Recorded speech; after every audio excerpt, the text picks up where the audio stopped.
In today's video, we are going to be talking about the 5 essential steps to any onboarding process. Your onboarding process is, how does somebody start working with you? What are those initial steps that they need to take to become your client? We're going to be exploring the 5 essential steps to any onboarding process that you may have in your service-based business. So if you are just getting your offer set up for your business, this is a great video to just make sure that you kind of have your T's crossed and your I's dotted. And in case you don't know me, I am Mariah. My business is Bloom Hustle Grow, where I help service-based entrepreneurs get their business operations organized and optimized to make the hustle happier. So let's dive into those 5 steps. The very first step of any onboarding process is, how does someone become your client? How and at what point does someone become that client? So do they fill out a contact form with some questions, and then you go from there to onboard them where they become your one-on-one client, or you say, oh, sorry, we're not a good match based off that questionnaire? Do they sign up for a discovery call? So do you vet anybody you work with one-on-one first through a call? Do they purchase directly? So this may be a course or that digital product where they just press that buy button and there is no criteria for them to become a client or a customer of yours. Or it could be a combination of both. I personally do discovery calls, but then I also allow people to buy directly. So it just depends on what you're offering and what your personal process is to work with your potential clients.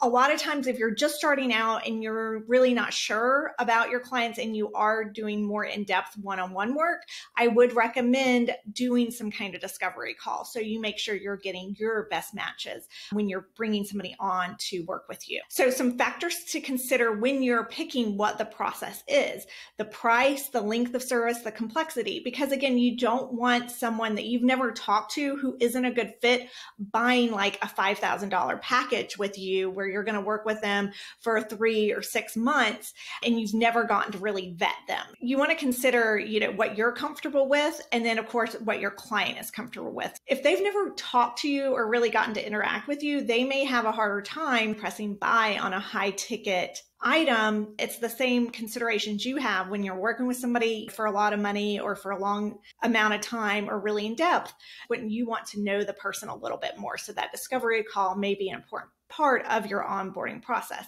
And if you are finding that you have, you're getting too many discovery calls, then you may add in that extra layer of, okay, I have a questionnaire. I vet them through the questionnaire. Then we have discovery call. Then they can buy or start working with me. So those are just some of the factors you might want to consider when you're thinking your process through of how you're going to offer it to a potential client. Your first action step is, what is the first step in working with you? Pick one and just try it out, adjust as needed. Step 2 is payment and scheduling. You have to have a way for someone to pay you. And if you are offering one-on-one services or you're offering that discovery call option, you need a way for somebody to meet with you. So why do I need a scheduling system? It saves time, number one, and it helps keep you and your clients better organized. There's none of that back and forth about when are you available? Then what about this time? And also time zones and stuff like that is so much easier for your life in your business to just have a scheduling system.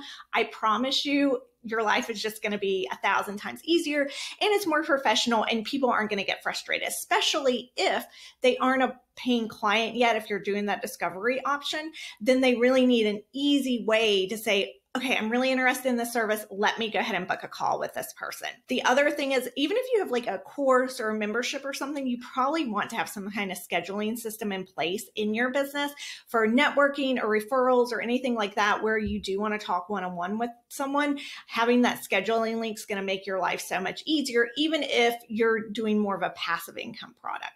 So your action step here is choose a payment processor. So that's a way to get paid. So PayPal, Stripe, Square. And usually this then integrates with another service, like another tool. So for me personally, for my one-on-one side, I use Acuity. So Acuity allows me to have that scheduling tool option, but it also allows people to go ahead and pay for that one-on-one call, for that consulting call. So they schedule and pay all through the same tool, which is Acuity. If you're invoicing somebody, for instance, if you're designing a website for somebody, they may give you a $500 deposit or whatever amount and then pay you as as you make progress on that project, you can use something like Dipsado, but you still have to have some kind of payment processor on the back end. You can also invoice people directly through like QuickBooks or something. But regardless, you have to have how are they going to actually pay you. Those two tools are really important no matter what kind of business you're running. You can learn a little bit more about that in the video, What the Heck is a Tech Stack? And then step 3 is information needed prior to getting started with this client. So again, if you have a multi-step onboarding system where they do the discovery call and then you have your like first real call with them, you may need different information at different steps in time. But regardless of what the process is there, you're going to need at least some kind of basic information. For the website example, maybe you're doing a discovery call with them and you want to see like what their business is. So you might ask for their social media and you might ask for their current website. So, is it somebody who's just getting started? Or is it somebody who's like had a website for like 5 years or something? You might want to just do that investigation before you actually meet with them for the discovery call. So anything that you need to be able to make the best determination and make the best of the time that you're going to spend with them, either on your very first paid call or that discovery call. Or if they are coming into a passive product, you probably don't need very much information. You may just need their email, which is part of your payment processing system and part of if they're filling out a payment form, it's going to ask for their email. It's going to depend on your offer, but usually there's at least like a bare minimum amount of information that you need from somebody. So your action step is create a list of what you need to know about the client or information needed from the client and determine if that will be collected in step 1 or if you need a form as part of your scheduling process. Step 4 is contracts. You really need one. So in the case of if you're doing discovery calls, people wouldn't sign a contract to do the discovery call with you. However, once you decide they become a client, you need to be sending them some kind of contract that outlines how you guys are going to work together, what expectations are, all that good stuff, and the legalness that you need for whatever particular industry you're in or service you're offering. And even with a digital product, you should have some kind of terms and conditions or terms of service as part of that buying process for the customer who's buying like a course or a membership or anything like that. And that should be part of the step when they pay for that product. So your action step is get a contract in place and make sure it's part of your booking or payment process. And step 5 is communicating expectations. So generally this goes hand in hand with the contract. However, I always tell clients that they should outline any special things about what you expect of them as a client and what they should expect from you. Oftentimes, this can be in the confirmation email and reminder emails, any key points. Like if it is like a first paid call with somebody, you need to outline what happens if they miss that call. What happens if you miss that call? What can their expectations be about your turnaround time for answering questions, things of that nature. And you want to outline that in any communication emails, like confirmation emails or reminder emails, even if it's in your contract. So I'm not going to go really in depth about all the things that can go into this particular step. I do have a video coming out where we're going to dive a little deeper into communicating expectations and boundaries as part of your offers systems. So your action step for this one, set up your confirmation email to include not only the appointment confirmation, time, place, but also key expectations. Set up a reminder email or emails, depending on your process, and include key information as needed. If somebody buys a course or a membership, you might not need like reminder emails. However, I do recommend that you have like that confirmation email. Hey, yay, I'm so glad you purchase my course. Here's your login. Like, here's how you get started.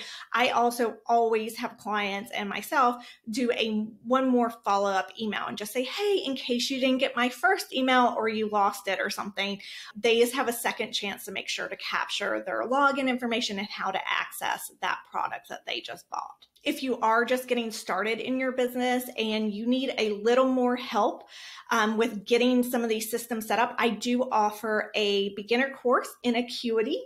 And what this does is it takes you through some of these basic steps, and I walk you through with a little more detail about you fleshing out like what should be in the reminder emails, confirmation emails, like what kind of questions you need. And then I actually take you step by step through Acuity and show you how to set it up. This is for anybody who's offering that consulting call or coaching call that's just a one and done thing that somebody's buying, paying for, and you're delivering to them via Zoom or a meeting. You can find step-by-step directions and help in my Acuity course.